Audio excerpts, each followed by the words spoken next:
Hey, you. You're finally awake. Hello everyone and welcome back to the channel. It's N64 time again because you lot like your N64 videos. Now previously I talked about what I think are the best games for the N64 and a lot of you said what about this, what about this, what about this, so I've decided to do another video talking about some more awesome games for the N64. As always, let me know if there's ones I need to talk about because we can always do more videos. If you really think I deserve it, please hit that like button as that is what helps the channel grow, as well as hitting the subscribe and notification bell to be told when new videos come out. We've also got the weekly podcast and a free Discord, and the link is in the description below.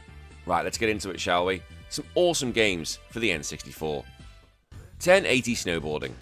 Released during the 90s extreme sport craze, 1080 Snowboarding was Nintendo's way of showing that the N64 wasn't just for colourful mascots. It was a sophisticated, stylish and technically impressive racer that prioritised the feel of the board and snow over the arcadey fluff, although to be fair, Snowboard Kids is god.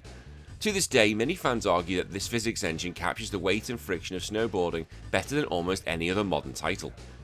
You choose from 5 distinct riders, each with their own stats in technique, max speed and jump, and hurtle down the mountains in match races, time attacks and trick contests. The game's namesake, 1080, the triple aerial rotation, was the ultimate flex. It required a complete 360-degree rotation of the analog stick plus specific buttons, making it a genuine achievement to land. 1080 Snowboarding succeeded by being a sim light that rewarded precision in practice. Nintendo's EAD team spent an incredible amount of time perfecting the interaction between the board and the terrain. You could feel the difference between packed ice, which was fast but slippery, and deep powder, which slowed you down but gave you more control. The sound design, the literal crunch of the snow, is iconic and still holds up as some of the most satisfying audio in gaming. Unlike Tony Hawk's Pro Skater, where you often land sideways and be fine, 1080 was ruthless. You had to align your board with the slope of the mountain perfectly. If you didn't, you'd bail and lose precious seconds. To mitigate this, the game introduced a landing dampener by pressing Z as you hit the ground to absorb the impact, a mechanic that added a layer of skill to every single jump. The 5 characters in this game felt completely different. You had Kensuke was the balanced all-rounder, while Dion was a high-speed tank that was nearly impossible to turn. Learning which rider suited each track was key to mastering the expert difficulty levels. Now, you didn't just have to be fast, you had to be careful. The more you crashed or landed hard, the more your health bar depleted. If it emptied, you retired from the race. This turned high-speed descent into a tense balancing act between reckless speed and survival. Yeah, they just die halfway through. The game features some of the coolest unlockables of the era. If you beat the game on the high difficulties, you unlock a silver Iceman, a gold man, and even a panda suit. And they weren't just skins, they had exaggerated stats, like the panda could do a backflip during a celebration, which is just ridiculous, and that added a layer of fun to an otherwise serious game. The N64 controller's analog stick allowed for incredibly minute steering adjustments.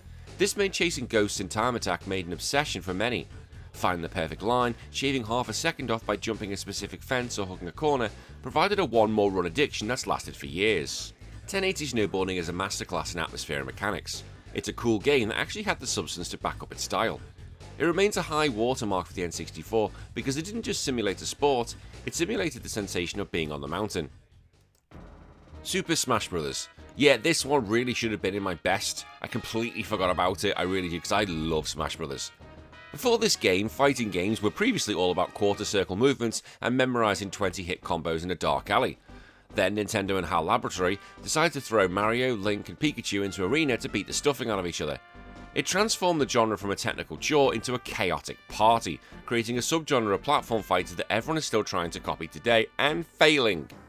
Here you've got 12 iconic Nintendo characters, 8 starters and 4 hidden, and they battle it out on stages themed after their home games. Unlike traditional fighters with health bars, your goal is to knock opponents off the screen. The more damage you take, represented by a percentage, the further you fly when hit. Every character used the same basic control scheme, one button for standard attacks and one for special, making it the most successful fighter ever made. Smash 64 is a masterpiece of emergent gameplay, where the physics matter just as much as the punches. You could hand the controller over to a 5-year-old and they could perform a fireball with Mario just pressing B. However, for the pros, the game offered deep mechanics like Z cancelling to reduce landing lag and directional influence to survive high percentage hits. It was the first democratic fighting game. The stages weren't just backgrounds either, they were active participants. The R-Wing on Sector Z would shoot at you. Now I know I've just said Z and Z, but it is Sector Z. That's why they said it in the game, leave me alone. The tornadoes in Hyrule Castle would whisk you away, and the acid Zebs would burn you. It turned every match into a chaotic scramble where you had to fight the stage as much as your friends. The inclusion of the items, the hammer, the Pokeballs, the home run bat added a layer of party game unpredictability. One well-timed Pokeball containing a Snorlax could turn a losing match into an instant victory. It kept the tension high and ensured that no two matches ever felt the same. And it wasn't just a game, it was a digital toy box, literally. The sound effects were ripped straight from the source material, the trophies started here as character bios, and the dream match scenarios of Can Kirby beat Samus fulfilled every Nintendo fan's playground debates. The N64 was built for 4 players, and Smash Bros. Was up there with GoldenEye as one of the best 4-player games on there. The frantic 4-player free-for-all became the definitive social experience in 1999. It was the game that caused more accidental controller throwing and heated rivalries than almost any other title in history. I used to do 3-on-1 with my brother's mates, no homo, and I was Pikachu, because Pikachu is broken in Game 1, absolute broken. He was a god because you couldn't hit the bastard, and if you were a Pikachu god, you won. Super Smash Bros. Is a miracle of design. It took the most protective company in gaming and convinced them to let the mascots brawl. It's colourful, loud, and brilliantly balanced. While the sequels have grown to 80+ characters, the original 64 version remains beloved for its purity and its surprisingly heavy combo-oriented physics. Mystical Ninja starring Goemon 2, Goemon's Adventure. Yes, I will talk about Goemon as much as I can. Leave me alone. While the first N64 Goemon game was a sprawling 3D adventure, often compared to the Ocarina of Time, the sequel returns to its series' roots as a side-scrolling action platformer. However, it utilised the N64's power to create a 2.5D world, polygonal graphics on a 2D plane that was so lush and atmospheric it felt like playing for a high-budget anime. The villainous Beat'em had stolen a ghost resurrection machine to bring the demon Goemon back to life and take over the Edo period Japan. That was a goddamn mouthful. The gameplay here is tight, challenging platforming combined with the series' signature hub worlds, quirky NPCs and massive boss battles. And unlike the first N64 game, this featured 2-player simultaneous co-op, allowing you and a friend to tackle the entire campaign together. Goemon's Adventure is widely considered one of the best platforms on the N64 because of its incredible polish and weird Japanese charm. The game is gorgeous, and by locking the camera to a side view but using 3D models, the developers were able to create stages of incredible depth. You could see giant festivals happening in the background, cherry blossoms falling from the screen, and massive structures that loom behind you. It felt significantly more detailed than most pure 3D games of 1998. And each character felt unique in their own way. Goemon was balanced and used his pipe and throw coins, Ibusumaru was slower but used a giant fan and a meat attack, no homo. Sasuke used fast, used kunai and a double jump, essential for the tough platforming, and Yae used a katana and could transform into a mermaid to navigate underwater sections perfectly. Just like the first game, Goemon's Adventure features massive first-person boss battles inside the giant robot Goemon Impact. These sequences play out like a mix of boxing match and a rhythm game, complete with 70s-style mecha anime music and specialized moves like the Impact Punch. They are some of the most hype moments in the N64 history. The game world cycles between day and night in real time. During the day, towns are bustling and safe, but at night the ghosts come out and the enemies before become more aggressive. Certain NPCs and events only happen at specific times, making the world feel like a living, breathing place. And Konami's sound team went all out here. The music is a brilliant mix of traditional Japanese instruments and modern synth pop. Plus, the game retains its wacky sitcom vibe, complete with a literal laugh track that triggers when characters make jokes or Ibusumaru does something ridiculous. Make no mistake, this game is tough. Yes, it's hard as balls. The platforming requires precision, and the boss fights are a grueling test of memory and reflexes. However, because the controls are so responsive, it never felt unfair. It's a kind of game that makes you feel like a pro once you master a difficult level, although to be fair, I don't know who the hell's going to do this for the podcast. Goemon's Adventure is the pinnacle of Konami's creativity on the N64. It's a dense, colourful and frequently hilarious journey through a mythical version of Japan. It's a perfect sequel that fixed the camera issues of the first 3D game by going back to a perspective that allowed for tighter, more focused action. Jet Force Gemini. Developed by Rare during the golden age of the N64, Jet Force Gemini was a bold attempt to combine a third-person shooter, a platformer and a collectathon into one gritty, bug-splattering epic. It was a tonal shift for Rare, moving away from the cuddliness of Banjo-Kazooie and into a world of heavy weaponry, decapitated insectoids, and a surprisingly high body count. The setup here is where you've got an elite galactic law enforcement team, Juno, his twin sister Vela, and a cybernetic enhanced dog Lupus, who must stop the Interzoid tyrant Mizar from enslaving the galaxy. You play as all 3 characters, each with a unique ability. Juno can walk on lava, Vela can swim indefinitely, and Lupus can hover, to navigate different parts of the branching planetary paths. Beyond shooting bugs, you're tasked with rescuing every single tribal, the cute teddy bear-like inhabitants, on every planet to reach the final boss, so they really couldn't get away from the cuddly stuff, could they? Force Gemini pushed the N64 hardware to its absolute limits, offering a cinematic scale that few other games on the system could match. For N64, JFG was surprisingly bloody. The Mizar drones, the ant enemies, didn't just disappear when shot, they exploded into glowing green goo, lost limbs, or even their heads popped off with a satisfying squish. It gave the combat a weight and impact that felt revolutionary for the time. The score here is one of the greatest in gaming history as well. It utilised a space opera orchestral style that felt very Star Warsy meets Star Wars Troopers. The music shifted from eerie atmospheric hums to pounding heroic bass sections during boss fights, making the adventure feel truly grand. And Rare loved their creative weaponry. You start with a simple pistol, but eventually you'll be wielding the tri-rocket launcher, the plasma shotgun, and the legendary homing missiles. Every weapon felt powerful, and the muzzle flashes and lighting effects are some of the most advanced on the console. Playing as Lupus changed the game's dynamic entirely. Because he was a dog with tank treads and jet boosters, his gameplay was focused on long-distance hovering and precision platforming. He also had an inbuilt machine gun on his back, proving that a dog with a gun is undefeated gaming trope. I'm not gonna lie, our little mascot here, Pat, he wouldn't do that. He would just sleep, because that's Patrick. The game used a Metroidvania structure. You would see a door or platform you couldn't reach with Juno, only to realise you had to come back later with Vela or Lupus. This encouraged backtracking and made the galaxy feel like one massive interconnected puzzle. The bosses in JFG were huge. Fighting a massive screen-filling cybernetic beetle or a giant mantis required you to use your entire arsenal and master the game's strafe mechanics. These fights were an endurance test that felt like genuine cinematic spectacles. Force Gemini is a masterpiece of ambition. Its tough-as-nails shooter that demanded mastery of the N64's unique controller. While the rescue every tribal requirement has been famously difficult, the journey through the stars is so atmospheric and the combat so satisfying that it remains one of the most memorable hardcore titles in the N64 library. Banjo-Tooie. We're talking about Rare, it's their sequel for Banjo-Kazooie. As they didn't just want to make more Banjo-Kazooie, they wanted to blow the bloody doors off a collectathon genre. Tooie is a bigger, darker, and infinitely more complex than its predecessor. It's a game where the worlds aren't just levels, they're living ecosystems that physically connect to one another. It pushed the N64 so hard it blew up. No, the frame rate occasionally gasped for air, but the result was the most ambitious 3D platform of the era. 2 years after the first game, Gruntilda's sisters use a giant digging machine to free her skeletal remains. Awesome. In the process, they kill Bottles the Mole. Awesome. Prompting Banjo-Kazooie to head to the Isle of Hags for revenge. Everything is bigger. There are more moves, more transformations, and for the first time, Banjo and Kazooie can split up to solve puzzles independently. Unlike the first game where you stayed inside one world till you were done, Tooie requires you to travel between the worlds to solve puzzles.